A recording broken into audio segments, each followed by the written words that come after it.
في اشكال كتير، قابلنا نصابين في الشغل. المثاليه الزياده عن اللزوم اللي هو انا ما بحبش الفلوس.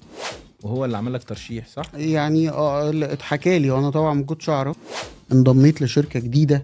مبروك. الله تقول لنا يبارك بقى فيك. ريجن اسمها ايه حتى اي حاجه؟ اسمها سحر.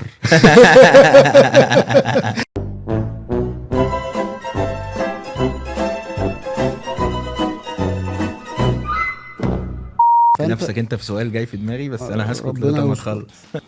شفت اعلان فيزيت كذا. شفت لك انت تعليق ان انت مش عاجبك الكامبينز اللي بتحصل للريل استيت دلوقتي.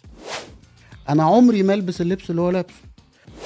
يعني انت جامد جدا بس هي ما بتتقالش كده. وبعدين الحب حاجه واحده. حب هو. ده عامل اعلان للاهلي.